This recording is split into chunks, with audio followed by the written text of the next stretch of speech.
शांताकारं भुजंगशयनं पद्मनाभं सुरेशं विश्वाधारं गगनसदृशं मेघवर्णं शुभांगं लक्ष्मीकान्तं कमलनयनं योगिभिध्यानगम्यं वंदे विष्णु भवभयहरं सर्वलोकैकनाथं। मंगलम भगवान विष्णु मंगलम गरुड़ध्वज मंगलम पुंडरीकाक्ष मंगलाय तनोहरि। ओम नमो भगवते वासुदेवाय। आज का दिन आप सभी के लिए मंगलमय हो। आइए सुनते हैं भाद्रव मास कथा का 18वां अध्याय। राजा परीक्षित ने श्री सुखदेव जी से पूछा, भगवान, मेरे दादा अर्जुन ने भगवान श्री कृष्ण और बलराम जी की बहन सुभद्रा जी से, जो मेरी दादी थी, किस प्रकार विवाह किया, मैं यह जानने के लिए बहुत उत्सुक हूं। श्री सुखदेव जी ने कहा, परीक्षित, एक बार अत्यंत शक्तिशाली अर्जुन तीर्थ यात्रा के लिए पृथ्वी पर विचरण करते हुए प्रभास क्षेत्र पहुंचे। वहां उन्होंने यह सुना कि बलराम जी मेरे मामा की पुत्री सुभद्रा का विवाह दुर्योधन के साथ करना चाहते हैं और वसुदेव, श्री कृष्ण आदि उनसे इस विषय में सहमत नहीं हैं। अब अर्जुन के मन में सुभद्रा को पाने की लालसा जग आई। वे त्रिदंडी वैष्णव का वेश धारण करके द्वारका पहुंचे। अर्जुन सुभद्रा को प्राप्त करने के लिए वहां वर्षा काल में 4 महीने तक रहे। वहां पूर्ववासियों और बलराम जी ने उनका खूब सम्मान किया। उन्हें यह पता न चला कि ये अर्जुन हैं। एक दिन बलराम जी ने आतिथ्य के लिए उन्हें निमंत्रित किया और उनको वे अपने घर ले आए। त्रिदंडी वेशधारी अर्जुन को बलराम जी ने अत्यंत श्रद्धा के साथ भोजन सामग्री निवेदित की और उन्होंने बड़े प्रेम से भोजन किया। अर्जुन ने भोजन के समय वहां विवाह योग्य परम सुंदरी सुभद्रा को देखा। उसका सौंदर्य बड़े बड़े वीरों का मन हर लेने वाला था। अर्जुन के नेत्र प्रेम से प्रफुल्लित हो गए।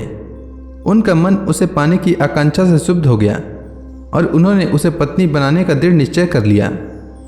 परीक्षित, तुम्हारे दादा अर्जुन भी बड़े ही सुंदर थे। उनके शरीर की गठन, भावभंगी स्त्रियों का हृदय स्पर्श कर लेती थी। उन्हें देखकर सुभद्रा ने भी मन में उन्हीं को पति बनाने का निश्चय किया। वह तनिक मुस्कुराकर लजीली चितवन से उनकी ओर देखने लगी। उसने अपना हृदय उन्हें समर्पित कर दिया। अब अर्जुन केवल उसी का चिंतन करने लगे और इस बात का अवसर ढूंढने लगे कि इसे कब हर ले जाऊं। सुभद्रा को प्राप्त करने की उत्कट कामना से उनका चित्त चक्कर काटने लगा।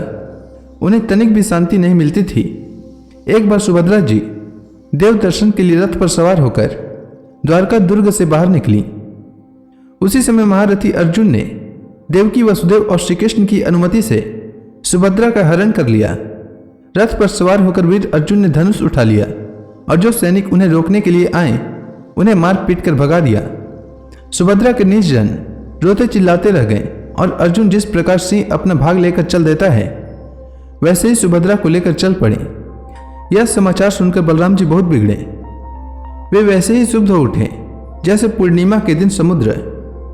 परंतु भगवान श्री कृष्ण तथा अन्य सुहृद संबंधियों ने उनके पैर पकड़कर उन्हें बहुत कुछ समझाया बुझाया। तब वे शांत हुए। इसके बाद बलराम जी ने प्रसन्न होकर वर वधू के लिए बहुत सा धन सामग्री, हाथी, रथ, घोड़े और दास दासी दहेज में भेजे। श्री सुखदेव जी कहते हैं, परीक्षित, विदेह की राजधानी मिथिला में एक गृहस्थ ब्राह्मण थे।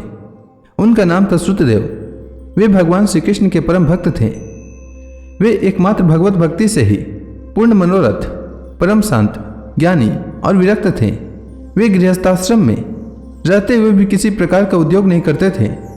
जो कुछ मिल जाता उसी से अपना निर्वाह कर लेते थे। प्रारब्धवश प्रतिदिन उन्हें जीवन निर्वाह भर के लिए सामग्री मिल जाया करती थी, अधिक नहीं। वे उतने से ही संतुष्ट भी थे और वर्णाश्रम के अनुसार धर्म पालन में तत्पर रहते थे। प्रिय परीक्षित, उस देश के राजा भी ब्राह्मण के समान ही भक्तिमान थे। मैथिल वंश के उन प्रतिष्ठित नरपति का नाम था बहुलास्व। उनमें अहंकार का लेश भी नहीं था। श्रुतदेव और बहुलास्व दोनों ही भगवान श्री कृष्ण के प्यारे भक्त थे। एक बार भगवान श्री कृष्ण ने उन दोनों पर प्रसन्न होकर दारुक से रथ मंगवाया और उस पर सवार होकर द्वारका से विदेह देश की ओर प्रस्थान किया। भगवान के साथ नारद, वामदेव, अत्रि, वेदव्यास, परशुराम, आसित, आरुणि, मैं, बृहस्पति, कणव, मैत्रेय, चैवन आदि ऋषि भी थे। परीक्षित, वे जहाँ जहाँ पहुँचते वहाँ वहाँ की नागरिक और ग्रामवासी प्रजा पूजा की सामग्री लेकर उपस्थित होती। पूजा करने वालों को भगवान ऐसे जान पड़ते मानो ग्रहों के साथ साक्षात सूर्य नारायण उदय हो रहे हों। परीक्षित, उस यात्रा में अनर्थ, धन्व, कुरुजांगल, कंक, मत्स्य, पांचाल, कुंती, मधु, कैकय, कौशल, अर्ण आदि अनेकों देशों के नर नारियों ने अपने नेत्र रूपी दोनों से भगवान श्री कृष्ण के उन्मुक्त हास्य और प्रेम भरी चितवन से युक्त मुखारविंद के मकरंद रस का पान किया। त्रिलोक गुरु भगवान श्री कृष्ण के दर्शन से उन लोगों की अज्ञान दृष्टि नष्ट हो गई। प्रभु दर्शन करने वाले नर नारियों को अपनी दृष्टि से परम कल्याण, प्रभु दर्शन करने वाले नर नारियों को अपनी दृष्टि से परम कल्याण और तत्व ज्ञान का दान करते चल रहे थे। स्थान स्थान पर मनुष्य और देवता भगवान की उस कीर्ति का गान करके सुनाते जो समस्त दिशाओं को उज्जवल बनाने वाली एवं समस्त अशुभों को नाश करने वाली है। इस प्रकार भगवान श्री कृष्ण धीरे धीरे विदेह देश में पहुंचे। प्रिय परीक्षित, भगवान श्री कृष्ण के शुभागमन का समाचार सुनकर नागरिक और ग्रामवासियों के आनंद की सीमा न रही। वे अपने हाथों में पूजा की विविध सामग्रियां लेकर उनकी आगवानी करने आए। भगवान श्री कृष्ण का दर्शन करके उनके हृदय और मुख कमल प्रेम और आनंद से खिल उठे। उन्होंने भगवान को तथा उन मुनियों को जिनका नाम केवल सुन रखा था, देखा न था, हाथ जोड़ मस्तक झुकाकर प्रणाम किया। मिथिला नरेश बहुलास्व और श्रुतदेव ने यह समझकर कि जगत गुरु भगवान श्री कृष्ण हम लोगों पर अनुग्रह करने के लिए ही पधारे हैं, उनके चरणों पर गिरकर प्रणाम किया। बहुलास्व और श्रुतदेव दोनों ने ही एक साथ हाथ जोड़कर मुनि मंडली के सहित भगवान श्री कृष्ण को आतिथ्य ग्रहण करने के लिए निमंत्रित किया। भगवान श्री कृष्ण ने दोनों की प्रार्थना स्वीकार करके दोनों को ही प्रसन्न करने के लिए एक ही समय पृथक पृथक रूप से दोनों के घर पधारे। और यह बात एक दूसरे को मालूम न हुई कि भगवान श्री कृष्ण मेरे घर के अतिरिक्त और कहीं भी जा रहे हैं। विदेह राज बहुलास्व बड़े मनस्वी थे। उन्होंने यह देखकर कि दुष्ट दुराचारी पुरुष जिनका नाम भी नहीं सुन सकते, वे ही भगवान श्री कृष्ण और ऋषि मुनि मेरे घर पधारे हैं, सुंदर सुंदर आसन मंगाए और भगवान श्री कृष्ण तथा ऋषि मुनि आराम से उस पर बैठ गए। उस समय बहुलास्व की विचित्र दशा थी। प्रेम भक्ति के उद्रेक से उनका हृदय भर आया था, नेत्रों में आंसू उमड़ रहे थे। उन्होंने अपने पूज्यतम अतिथियों के चरणों में नमस्कार करके पांव पखारे और अपने कुटुंब के साथ उनके चरणों का लोक पावन जल सिर पर धारण किया।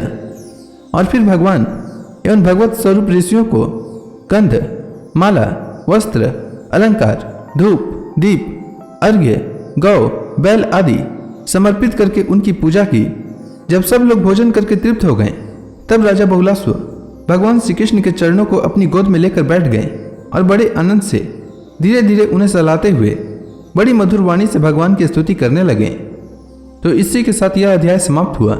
इसके आगे की कथा मैं कल के अध्याय में सुनाऊंगा। तब तक के लिए भगवान हरि का नाम लेते रहें। तो प्रेम से बोलिए भगवान विष्णु की जय, श्री कृष्ण भगवान की जय, समस्त देवी देवताओं की जय।